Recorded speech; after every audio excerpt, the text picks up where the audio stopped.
한 주간 잘 지내셨습니까? 저는 개인적으로 한 주간이 참 어색했습니다. 여러분들은 어떠하셨습니까? 제가 지금까지 신앙생활을 이제 보기에 머리를 확 쳐가지고 좀 젊게 보이나요? 아무도 안 웃으시네요. 지난주까지 제가 주일 예배 때 드렸던 모습을 유튜브로 이렇게 다시 한번 봤는데 머리가 얼마나 막 산발이 되었는지 막 이렇게 막 해가지고 조금만 더 길렀으면 진짜 막 사자처럼 될 것 같아가지고 이번에는 미용실 가서 머리를 확 쳐달라고 했었는데요. 좀 젊어 보이나요? 아닌가 보네요. 네. 제가 벌써 신앙생활을 한지 이제 만으로 하면은 46년 정도 된 것 같습니다. 지금 올해 나이가 48살이거든요.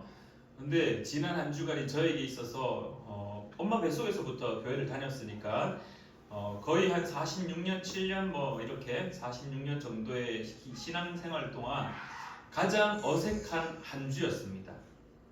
가장 어색한 한 주였습니다. 뭐 딱 뺀다라면은 군대에 있을 때 2년을 제외하고는 이번 고난 주간이 저에게 있어서 가장 어색한 주간이었습니다.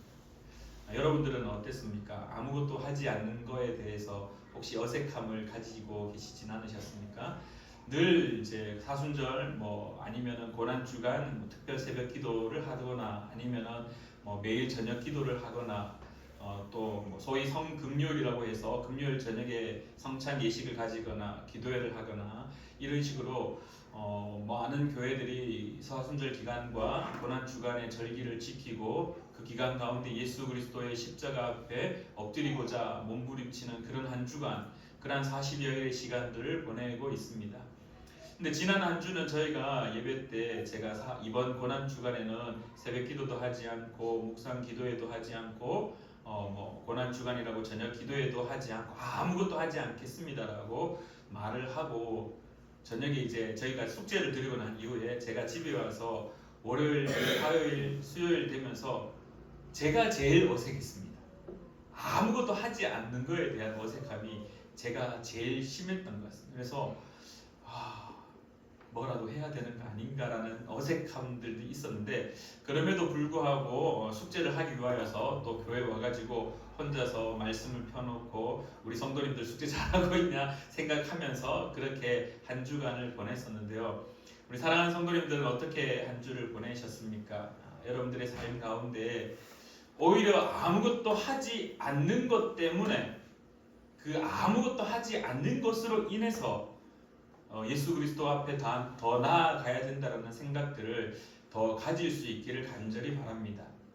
제가 지난 주에도 그런 이야기를 나누었었고 우리 청년들하고도 이제 많은 이야기를 나눌 때마다 한 가지 하는 이야기가 있습니다.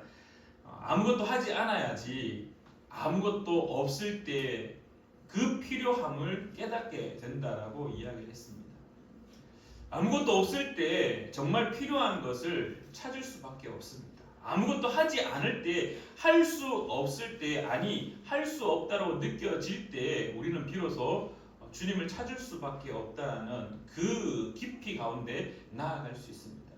왜 우리는 아무것도 하지 않느냐라고 반문하기에 앞서 아무것도 없을 때 과연 나는 무엇을 의지하느냐 돌아보는 시간 되기를 바랍니다. 아무것도 하지 않을 때 나는 어떤 상태로 살고 있는가? 바쁘게 신앙생활 하는 거 중요합니다. 바쁘게 열심을 가지고 봉사하는 거 중요합니다. 근데요, 바쁘게 하다 보면은 정작 중요한 것을 놓칠 때가 참 많습니다.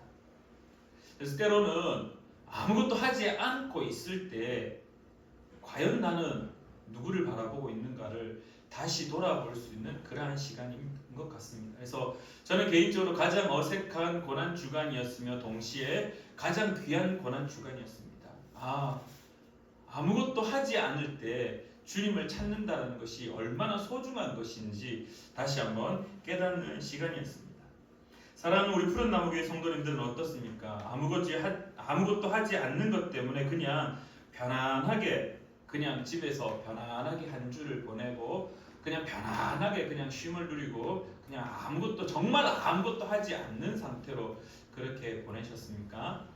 아마 푸른나무 교회는 앞으로도 여전히 뭔가를 바쁘게 움직이지는 않을 것 같습니다. 바쁘게 움직이지는 않을 것 같습니다. 하지만 아무것도 하지 않는 것 속에 주님의 필요함을 더 깊이 깨닫는 여러분 되기를 간절히 축원합니다. 한 가지 여러분들에게 질문하고자 합니다. 오늘 여러분들은 일주일의 삶을 살면서 아무것도 하지 않았던 이 고난 주간을 보내면서 오늘 이 부활주일날 오실 때 어떤 마음으로 오셨습니까? 어떠한 모습으로 이 자리에 앉아 계십니까? 조금 더 나아가는 질문을 한 가지 드린다면은 여러분들은 오늘 어떤 말씀을 기대하면서 오셨습니까? 어떤 말씀이 선포되어지기를 원하는 모습, 원하는 마음을 가지고 오셨습니까? 단지 그냥 시간이 되어서 와서 앉아서 그냥 이제 듣는 자로서만 사모함은 없고 기대함이 없는 그냥 앞에서 말하는 자의 음성만을 듣고 소리만을 듣고 좋다. 참 감동이 있다. 오늘은 좀 별로네. 이 정도의 느낌으로 혹시 앉아 계십니까? 제가 오늘 여러분들과 함께 고민하고자 하는 가장 큰 이제 포인트는요. 오늘 나는 말씀을 어떤 마음으로 들으려고 와서 앉아 있는가 하는 겁니다. 오늘 말씀의 제목은 주 예수 나의 산 소망이라는 말씀의 제목으로 함께 좀 나누고자 하는데요. 먼저 오늘 우리가 읽었던 본문 말씀을 이해하려면요, 이 베드로전서의 전체의 배경을 조금 알아야 될 것 같습니다. 여러분들 베드로전서 그러면 떠오르는 인물이 딱 있어야 됩니다. 떠오르는 인물이 있어야 됩니다. 혹시 떠오르는 인물이 있습니까? 베드로전서니까 기록했던 베드로 사도, 물론 당연히 떠올라야죠. 베드로 사도가 베드로 교회 공동체한테 보냈던 편지이기 때문에 베드로라는 인물이 떠올라야 되는 건 당연한 겁니다. 근데 여러분들 오늘 이 베드로전서를 이해하려면은 가장 유명한 인물이 있습니다. 이거는 그리스도인들에게 뿐만 아니라 세계 역사 속에서도 이 인물은 딱 이름 아마 지금 머릿속에 떠오르는 분도 계시겠지만은 안 떠오르더라도 제가 이름을 딱 내는 순간 그 사람 떠올릴 수 있을 겁니다. 바로 베드로전서의 상황을 이해하려면은 한 명의 인물을 떠올릴 수밖에 없는데요. 그 인물은 바로 누구냐 하면은 네로입니다. 여러분들 네로 아시죠? 네로 황제, 로마의 황제. 베드로전서가 언제 기록되었느냐라고 물으신다라면은 이제 보통 AD 63년에서 64년, 더 짧게는 63년 봄에서 64년 겨울, 또 반대로 63년 겨울에서 64년 봄, 이런 식으로 짧게 추격해서 이야기하는 사람도 있는데 일반적으로 63년에서 64년경 쓰여졌던 것으로 그렇게 많은 이제 신학자들이 이야기합니다. 이때 누가 로마를 다스렸냐 하면은 바로 네로 황제가 로마를 다스리던 때입니다. 네로 황제 그러면은 여러분들 머릿속에 많은 사건들이 떠오를 수도 있습니다. 그 중에 가장 쉽게 머릿속에 떠오르는 한 가지 사건이 있습니다. 혹시 질문해도 될까요? 네로 황제 그러면 딱 떠오르는 사건 혹시 있으신가요? 네로 황제 그러면 머릿속에 딱 떠오르는 사건이 바로 로마의 대화재입니다. 로마의 대화재. 로마 도시에 어마어마한 불이 났습니다. 근데 많은 사람들이 로마의 황제였던 네로가 불을 질렀다라는 이야기를 하는데요. 물론 설입니다. 설. 하지만 주어지는 많은 정황과 많은 증거들은 로마의 네로 황제가 직접적으로 불을 낸 것은 아니었던 것으로 보여집니다. 그 불이 났을 당시에 약 80km 떨어진 곳에 네로가 있었다라는 정황들이 있기 때문에 실질적인 불을 낸 것은 누구였느냐에 대해서는 여전히 물음표입니다. 어찌되었던 로마의 도시는 좁은 골목들, 나무 목재 건물들이 많아서 불이 쉽게 날 수밖에 없는 환경이었다라는 것. 근데 중요한 것은 우리에게 있어서 가장 중요한 것은 왜 베드로전서를 이야기할 때 네로를 떠올릴 수밖에 없느냐? 기독교인의 박해의 역사에 있어서 가장 중요한 인물을 떠올리려면 로마의 황제 3명을 떠올릴 수 있습니다. 그 중에 첫 번째 황제가 누구냐면 바로 이 네로 황제입니다. 이제 네로로부터 기독교인들이 박해를 받기 시작합니다. 왜냐하면은 로마에 불이 났습니다. 도시에 어마어마한 불이 났습니다. 도시에 살고 있던 시민들이 그 모든 화살을 누구에게로 돌렸냐 하면은 그 나라의 다스리였던 황제였던 네로에게 모든 화살을 다 쏘아붙였던 겁니다. 그러니까 네로는 탈출구가 필요했던 겁니다. 자기가 직접 불을 내었든지 불을 내지 않았든지 어쨌든지 모든 책임을 져야 되는 황제가 그 책임의 요소를 누군가에게 전가시켜야지 자기의 지위와 자기의 권력 이것이 무너지지 않기 때문에 누구에게 그 모든 책임을 넘겼냐 하면 그리스도인들입니다. 기독교인들한테 다 떠넘겨버려요. 저들이 모여서 이상하게 행동하고 저들이 모여서 뭔가 잘못을 꾸몄고 저들이 모여서 뭔가 이상한 어떠한 일들을 꾸몄다. 그래서 저들이 불을 내었다라고 그 모든 로마의 대화재의 원인을 그리스도인들에게 다 돌려버립니다. 그러면서 자행되었던 것이 기독교 박해 역사입니다. 로마는요 기독교 박해를 몇 년을 했냐면은 약 한 300년을 하게 됩니다. 63년, 64년 이제 정확하게 로마 불이 났던 것은 64년 7월 18일 날 불이 나기 시작했는데요. 64년부터 언제까지냐면은 313년이 되기 직전까지 불이 엄청나게 났습니다. 그러니까 불은 그 당시 64년에 났고 기독교의 박해가 64년부터 313년까지 계속해서 이어지게 됩니다. 이 300년이라는 기독교 박해의 역사가 시작되었고 그 중에 이 세 명의 황제를 빼놓을 수 없는 게 첫 번째 앞서 언급드렸듯이 네로 황제 64년부터 68년까지 이 기독교인을 박해했는데 그 중에 우리가 알고 있는 두 사람이 순교를 당하게 되죠. 이 바울과 베드로. 바울은 이제 십자가형으로 처형을 하려고 했으나 근데 어떻게 했냐면은 이 로마의 시민권자이기 때문에 바울은 참수형을 당하게 됩니다. 그리고 베드로도 순교당합니다. 베드로는 우리가 잘 알고 있듯이 콰바디스라는 영화를 통해서도 알고 있듯이 십자가형에 언도받습니다. 하지만 베드로는 우리가 알고 있는 듯이 나는 예수님이 십자가에 다 박힌 것처럼 그렇게 똑바로 박히기가 부끄럽다. 나를 거꾸로 매달아 달라 해서 그래서 십자가를 거꾸로 해서 베드로가 순교했다라고. 그래서 십자가가 가로목이 밑으로 내려와 있는 십자가를 볼 때마다 우리는 베드로의 십자가다라고 그렇게 이야기를 하고 있습니다. 이 네로 황제의 어떤 기독교인의 박해에 대한 것들이 많은 이야기들로 통하여서 또한 영화를 통해서 나오는데요. 기독교인들은 어떻게 했냐면 그리스도인들에게 양의 가죽을 입혔습니다. 양의 털 이런 것들을 입혔습니다.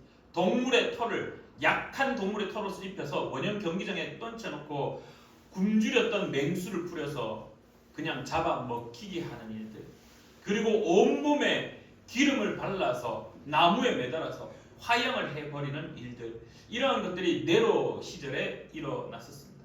물론 그 이후에도 계속해서 일어나는데요. 두 번째 황제는 도미티아누스라는 황제가 있습니다. 이 도미티아누스는 90년부터 96년까지 이 기독교인을 박해를 했었는데요. 유명한 박해자입니다. 이 도미티아누스는 또 어떤 인물이었냐면 이 사도 요한계시록을 썼던 이 사도 요한을 반모섬으로 유배시켰던 그러한 시절의 황제였습니다. 그 당시에 너무나 박해가 심해서 기독교인들이 어떻게 신앙생활을 했냐 하면은 이제 우리가 잘 알고 있는 익투스 물고기 문양, 익투스 문양이 언제 사용되었냐면은 지하 무덤 카타콤에서 예배를 드릴 때 서로가 서로의 인식을 하기 위해 문양을 그렸던 것.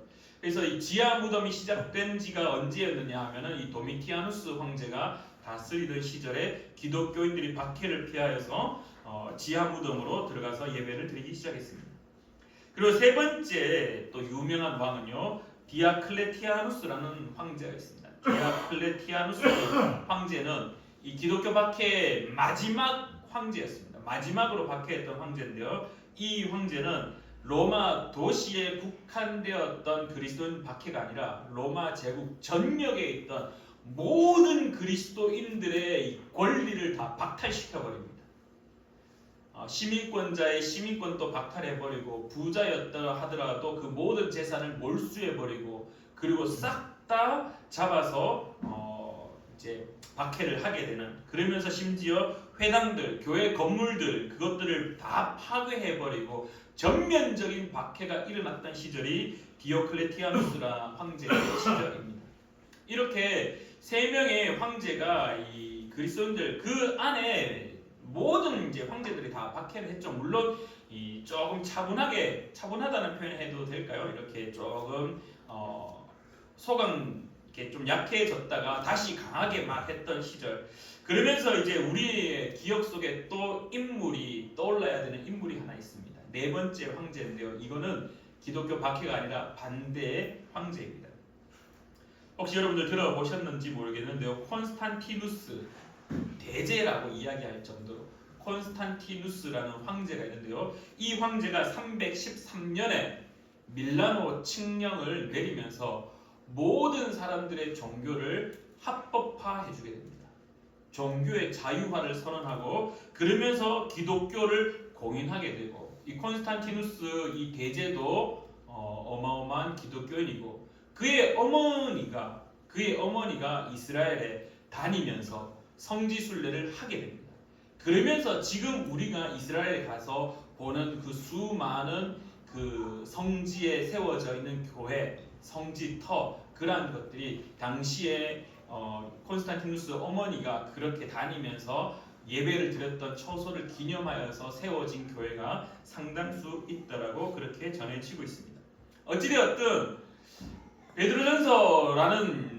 베드로전서라는 이 서신서를 떠올릴 때마다 머릿속에 떠올려야 되는 인물은 네로 황제. 그리고 그 연관으로 떠오르는 단어는요. 기독교인 박해라는 겁니다. 기독교인 박해. 제가 앞서 이렇게 말씀을 시작할 때 나누었습니다. 여러분들은 오늘 어떤 말씀을 사모하면서 오셨습니까? 어떤 말씀을 기대하면서 오셨습니까? 베드로전서의 이 상황들을 우리가 한번 잘 살펴보면요. 앞서 언급드렸듯이 지금 베드로전서가 기록되었던 당시 그 교회 공동체가 살아가는 그 환경들은요. 당장 교회 공동체가 예배드리고 난 이후에 죽을 수도 있는 상황입니다. 왜냐하면 이미 네로 황제가 기독교인의 박해를 시작했고 그 박해와 그 핍박이 어떻게 되었냐면은 이 사람에게 기름을 발라서 불을 태워 죽이는 그러한 모습들. 그게 근데 불 나고 나서 그게 끝이 아니라 계속해서 불난 채로 그대로 나무에 매달아서 마당에 세워져 있는 모습들. 수많은 사람들이 붙잡혀서 양의 털, 가죽들을 입고 굶주린 맹수, 사자, 호랑이에게 바쳐지게 되고 그렇게 뜯겨지는 그러한 모습들을 로마의 많은 시민들이 원형 경기장에서 그것을 보면서 기뻐하는 모습들. 결국 베드로전서 읽을 수 있었던 그 교회 공동체는 어떤 상황이냐면은 죽음에 대한 공포와 두려움이 그들의 삶에 가득한 상태였다라는 겁니다. 그냥 가만히 있어도 어떻게 될지 몰라서 벌벌벌 떨리는 상황이 베드로전서를 읽고 있었던 1차 독자들, 그 교회 공동체 구성원들이었다는 겁니다. 그래서 제가 이 말씀을 읽을 때마다 베드로 사도는 이런 사람들한테 어떤 말씀을 전했을까? 베드로 사도가 선포했던 그 교회 공동체에 나왔던 수많은 그리스도인들은 어떤 말씀을 사모했을까? 어떤 말씀을 기대하고 그곳에 앉아 있었을까? 오늘 저와 여러분에게 주어지는 가장 중요한 질문은요, 이겁니다. 부활주일입니다. 부활주일날 와서 앉아서 예배드리는 우리에게 있어서 가장 중요한 것은요, 나는 오늘 어떤 말씀을 사모하며 이 자리에 앉아 있느냐라는 겁니다. 나는 오늘 어떤 말씀을 기대하며 이 자리에 앉아 있느냐라는 겁니다. 오늘 또한 저에게 주어지는 질문은 오늘 기서가 너는 어떤 말씀을 푸른나무교회 성도들에게 전할 것이냐라는 겁니다. 오늘 우리의 예배가 더욱더 아름다운 예배가 되고 오늘 우리의 예배가 더욱더 살아있는 예배가 되고 오늘 우리의 예배가 하나님이 보시기에 기뻐하는 예배가 될 수 있는 것은요, 오늘 저와 여러분에게 주어진 숙제를 해결해야 된다는 겁니다. 나는 오늘 어떤 말씀을 사모하며 이 자리에 앉아있느냐, 또 저는 오늘 여러분들에게 어떤 말씀을 선포해야 되느냐라는 그 고민들, 그것이 서로 연합되고 시너지가 일어날 때 비로소 이 예배는 하나님이 그 말씀이 제대로 선포되어지고 제대로 받아들일 수 있다라는 것입니다. 베드로 교회를 향하여서 베드로 사도는 다른 말 하지 않습니다. 혹자는 이런 이야기를 합니다. 베드로 전서를 이름처럼 그렇게 요약하는 것이 있습니다. 여러분들 혹시 고소영이라는 이름을 아시나요? 연예인 이름입니다. 고소영. 베드로전서 이꼬르 고소영이라고 강의하시는 분이 있습니다. 무슨 말이냐? 베드로전서는 고난과 소망과 영광의 즐거움이 가득한 책이다. 베드로전서는요, 고난이 가득한 책입니다. 베드로전서는요, 소망이 가득한 책입니다. 베드로전서는요, 영광과 즐거움이 가득한 책입니다. 베드로 사도는 어떻게 그들에게 설교했느냐? 바로 3절입니다. 1절과 2절은 인사입니다. 나그네, 너희들 나그네, 그 나그네들, 너희들 힘이 없어 쓰러지는 너희들, 자 한번 들어봐. 첫 번째가 3절인데 우리 주 예수 그리스도의 아버지 하나님을 찬송하리로다. 그의 많으신 긍휼대로 예수 그리스도를 죽은 자 가운데서 부활하게 하심으로 말미암아 우리를 거듭나게 하사 산 소망이 있게 하시며. 산 소망이 있게. 베드로 교회 공동체에 수많은 사람들이 모여서 그들은 어떤 말씀을 기대했을까라고 했을 때 저에게 주어지는 답은 딱 한 가지였습니다.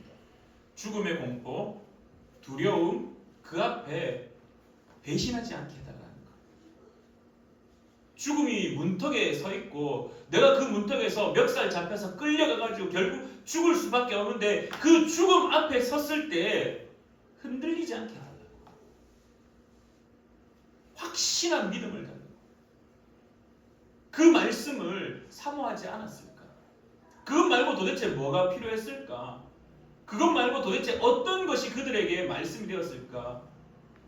고난이 눈앞에 펼쳐져 있고 죽어야 되는 것이 펼쳐져 있고 단지 지금 이 순간에는 살아 숨을 쉬고 있지만 내일 어떤 시간에 끌려가서 죽게 될지 모르는 그들의 삶. 그들에게 돈 많이 벌면은 부자 된다라고, 그들이 예수 믿으면은 복 받는다라고, 그들에게 뭐 잘하면은 헌금 많이 하고 열심을 내어서 신앙생활 하고 열심을 내어서 섬기면은 봉사하면은 너의 삶이 풍성해질 거다. 과연 그 설교가 그들에게 큰 귀감과 큰 감동과 큰 은혜가 있었을까? 베드로 사도는 아마 그 교회 공동체의 상황들을 잘 알고 있었던 것으로 보여집니다. 왜? 베드로 사도도 결국은 순교하였기 때문에, 언제 잡혀가도 이상하지 않는 시기였기 때문에. 그래서 그의 선포는요 딱 한 가지였습니다. 그들의 믿음이 흔들리지 않게 하기 위한 것. 그래서 이들은 이렇게 선포합니다. 그의 많으신 긍휼대로 예수 그리스도를 죽은 자 가운데서 부활하게 하심으로. 왜 베드로 사도가 그 베드로 교회 공동체를 향하여 설교할 때 제일 먼저 하는 이야기가 예수 그리스도의 부활을 언급했을까? 왜 하필이면은 다른 많은 귀한 말씀들이 있는데 왜 하필이면은 부활부터 언급을 했을까? 그들은 지금 죽음을 문 앞에 두고 있었기 때문입니다. 뭐 봉사 열심히 하는 거 그거 필요한 게 아니었습니다. 그들에게 중요한 것은 지금 당장 죽음을 눈앞에 두고 있는데 내 신앙이 지금 흔들리기 일보 직전인데 내가 자칫 잘못했다가는 죽음 앞에서 배신할 수밖에 없는 상황인데, 두려운데, 죽을 것 같은데, 공포가 우리의 삶을 확 다 사로잡아 있는데 어떻게 해야 됩니까? 라는 그런 눈빛으로 베드로 사도 앞에 있을 때 베드로 사도는 그들에게 할 수 있는 말씀은 단 한 가지밖에 없었습니다. 부활이라는 것. 예수 그리스도의 그 부활이라는 것을 말할 수밖에 없었다라는 겁니다.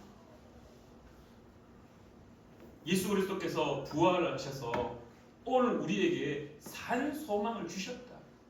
산 소망이 무엇입니까? 살아있는 소망. Living hope. 살아있다라는 말은 무엇입니까? 살아있다라는 것은 운동력이 있다라는 겁니다. 살아있다라는 것은 영향력을 끼친다라는 겁니다. 살아있다라는 것은 나를 움직일 수 있게 만든다라는 겁니다. 예수 그리스도의 부활이 베드로 사도의 그 교회 공동체를 움직이게 만들었습니다. 어떻게? 그렇구나. 나도 부활할 수 있고 내 죽음이 끝이 아니구나. 내 죽음을 넘어선 예수 그리스도의 그 부활이 나에게 살아있는 소망이 되어서 확실함으로 다가왔기에 그들이 말씀을 들을 때 뜨거움을 경험했을 거라고 저는 확신합니다. 왜? 두려웠지만, 공포스러운 삶의 환경이었지만 그들 가운데 선포되어지는 첫 번째 메시지가 여러분들 예수 그리스도께서 부활하셔서 그분이 여러분들의 살아있는 소망이 되셨습니다. 오늘 저와 여러분에게 그 소망이 살아 움직이기를 간절히 축원합니다. 여러분들 봉사 많이 하는 것, 섬기는 것 중요하죠. 신앙생활 열심히 하는 것 중요하죠. 열심히 그리스도인의 삶을 펼쳐내는 것 중요하죠. 근데 제일 중요한 것은 죽음의 문턱 앞에 서 있는 그 마지막 시점에 그들에게 선포되었던 가장 중요한 것은 예수 그리스도의 부활이라는 겁니다. 그 부활이 살아있는 소망이 될 때 비로소 그의 신앙이 온전해짐을 믿을 수 있다는 겁니다. 오늘 여러분들 성시교독에 이 고린도전서 15장 14절의 말씀이 기록되어 있었습니다. 바울 사도가 이렇게 말합니다. 고린도전서 15장 14절에 그리스도께서 만일 다시 살아나지 못하셨으면 우리가 전파하는 것도 헛것이요 또 너희 믿음도 헛것이라 라고 바울 사도가 이야기합니다. 그리스도인으로서 신앙인으로서 많은 것들을 우리에게 해야 될 일들이 있습니다. 근데 제일 중요한 것은요, 예수 그리스도의 부활이 산 소망이 살아있는 소망이 되어 여러분들의 삶을 부활로 이끌어 간다는 그 확신함이 있기를 간절히 축원합니다. 그것이 무너지는 순간 신앙의 생활, 그게 뭐가 그렇게 중요하겠습니까? 부활하신 예수 그리스도가 부활의 첫 열매가 되어 죽은 자들의 첫 열매가 되어 나 역시 그렇게 부활의 열매로 삶을 살아갈 거라는 그 확신함이 무너져 버린다라면은 우리의 봉사와 우리의 섬김이 과연 어떤 의미가 있겠습니까? 사랑하는 우리 푸른나무교회 성도님들, 지금 당장 내 눈앞에 총과 칼이 없어서 내 눈앞에 핍박과 박해가 없어서 아무런 문제가 되지 않는다라고 생각하실 수도 있겠지만요, 그러나 여러분들 마귀는요 우는 사자같이 여러분들을 집어삼키려고 여전히 여러분들을 향하여 도전합니다. 여러분들의 신앙이 언제 어떻게 무너질지 모릅니다. 근데 그것을 무너지지 않게 하는 것은 무엇이냐? 오늘 베드로 사도가 그 베드로 교회 공동체에 이야기하는 것처럼 그리스도를 죽은 자 가운데서 부활하게 하심으로 말미암아 우리를 거듭나게 하사 산 소망이 있게 하신다는 것. 사랑하는 우리 푸른나무교회 성도님들, 오늘 부활주일입니다. 여러분들의 삶에 이 살아있는 소망이 있기를 간절히 축원합니다. 그래서 예수 그리스도의 그 부활하심이 나에게 팩트로, 나에게 진실로 다가와서 나 역시 부활을 기다리며 부활을 기대하며 그 부활되는 그 산 소망이 이루어지는 그 날까지 변질되지 않고 살아갈 수 있도록 도와달라고 그분의 도우심으로 살아가는 저와 여러분 되기를 간절히 축원합니다.